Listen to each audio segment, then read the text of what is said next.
جريمة جديدة مرعبة حصلت في شهر رمضان، ويجي يقول لك أصل السبب هو الشيطان. طب الشياطين دلوقتي مريحين ومأنتخين واخدين أجازة، بس في شياطين أقوى من شياطين الجن وهم شياطين الإنس. النهاردة هنقول وهنحكي وهنكشف تفاصيل خطيرة جدا عن الجريمة المرعبة اللي اكتشفوها في محافظة الغربية واللي قلبت الدنيا هناك، تحديدا في قرية الجعفرية، بعد ما جاء بلاغ للشرطة ان الاهالي لقوا في احد المصارف شوال كبير. طبعا الشرطة راحت على الفور للمكان هناك وتم استخراج الشوال دوت، ولقوا جواه شيء مرعب. لقوا جثمان لفتاة في العقد الثاني من عمرها. طبعا فحصوا بلاغات التغيب في خلال الكام يوم اللي فاتوا، لقوا ان في بلاغ بتغيب سيدة في العقد الثاني من عمرها، والبنت ديت اسفة او السيدة بمعنى ادق هي مطلقة وعندها اطفال، وفي خلافات مالية ما بينها وما بين طليقها. حلتها لكم وسهلتها لكم، بس التفاصيل المرعبة جاية دلوقتي. طب يعرفوا ان البنت دي تبع الاسرة دي منين؟ علشان يعرفوا ويتأكدوا، لأن الجثمان ابتدى في التحلل، كان منظر صعب جدا. استدعوا أهالي البنت اللي مبلغين بتغيبها، وطبعا عن طريق فحص الدي ان ايه عرفوا ان هي دي بنتهم دنيا الشريف اللي متطلقه وعندها اطفال وقاعده في بيت طليقها. هتقولوا لي قاعده في بيت طليقها ليه؟ لان هي حاضنه، وعملت قرار تمكين من الشقه دي بحيث ان هي تقعد في الشقه هي واطفالها، والبيت ده بيت اهل طليقها.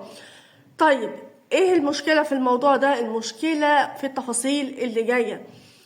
دنيا طبعا عايزين يعرفوا بعد ما عرفوا ان في خلافات مالية مين اللي عمل فيها دوت وتخلص منها بالطريقة البشعة ديت، لان الجريمة ما حصلتش في قرية الجعفرية تحديدا، هي حصلت في قرية قبل قرية الجعفرية واترمت في الترعة بعد ما تم التخلص منها وحطوها في شوال، والمية مشت بيها وودتها لأحد المصارف اللي هم لقوها فيها.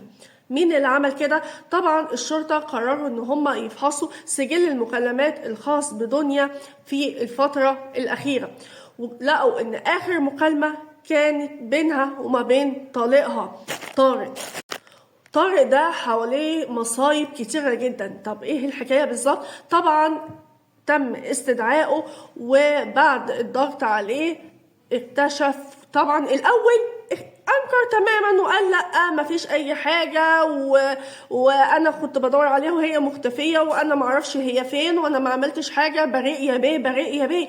بس طبعا بعد تضييق الخناق عليه اعترف بجريمته، اعترف ان هو عمل كده وتخلص منها بحجة ان هو هيجي يديها فلوس علشان اطفالها. اصل الباشا ان هو ما كانش بيصرف على عيالها، سايب كده الموضوع ولا بيصرف عليهم ولا اي حاجة.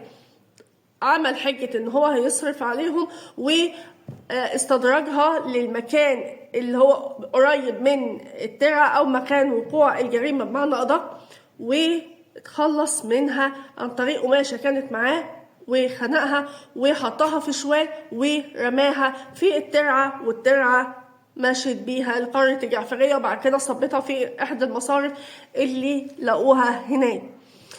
طيب حجتك يا باشا، انت ليه عملت كده في طليقتك وتعتبر كمان ام اولادك؟ يعني انت ليه عملت كده؟ ده في بينكوا عيال، وكمان كده انت يتمت عيالك وضيعت امهم وكمان ضيعت نفسك، لان دي تعتبر جريمة مع سبق الإصرار والترصد، يعني أقل واجب إعدام يا باشا. فقال أنا معذور ليه يا روح أمك؟ قال أصل هي كانت بتعمل كده علشان أنا أسف أنا عملت كده فيها وتخلصت منها علشان هي كانت بتفضحني. تفضحك إزاي يعني في البلد؟ قال إن هي كانت بتجيب صوري وكانت بتحطها على صور إن حد لابس بدل رأس وبتقول عليا إن أنا مش راجل، فأنا قررت إن أنا أتخلص منها بعد ما فضحتني في البلد كلها. فدي حجتك حجة يعني تخش على دماغنا، يعني هو دي حجته. انا قررت ان انا اتخلص منها واستدركتها بحجة الفلوس واتخلصت منها ورميتها في الترعة. طبعا تم القبض عليه وهو دلوقتي جاري التحقيقات. يقال ان كمان في من ضمن التحقيقات انه ابوه ليه يد في الموضوع وان هو كمان مشترك في الجريمة دي. بعض الناس قالوا ان هو ابوه تم القبض عليه مع طليقها طارق وان هما الاتنين اشتركوا في الجريمة البشعة ديت واتخلصوا من دنيا. عموما التحقيقات هتوضح الجريمة كاملة، هل اللي عمل كده طارق بس ولا كمان بمساعدة والده. النهاردة عايزة يعني أنا بشوف جرائم كثيرة جدا جدا، وبجد أنا مش متخيلة إن كل الجرائم دي تحصل في شهر رمضان. يعني الناس خلاص يعني شيطانهم بقى مسيطر عليهم وعلى عقلهم وعلى دماغهم وعلى حياتهم كلها. ربنا يرحمنا برحمته، ربنا يرحمك يا دنيا. وبجد أكتر حاجة صعبان عليا في الموضوع يعني هي دنيا راحت لأرحم حد في الكون، راحت لربنا يجيب لها حقها وهيبقى رحيم عليها.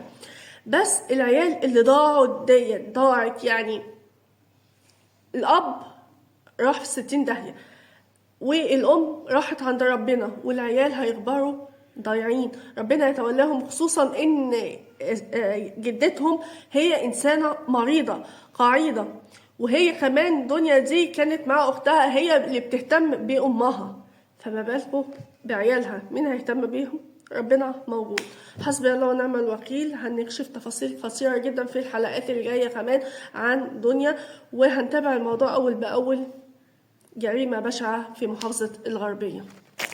بس عايزة قبل ما اختم، هل انتوا فعلا مقتنعين بالحجة اللي هو قالها ان هي كانت بتعمل كده وان كانت بتركب صور على صور راقصات او بدل رقص وان هي بتقول في البلد ان هو مش راجل فهو انتقم منها علشان كده، ولا دي مجرد حجة هو قالها علشان يبرر بس الجريمة اللي عملها؟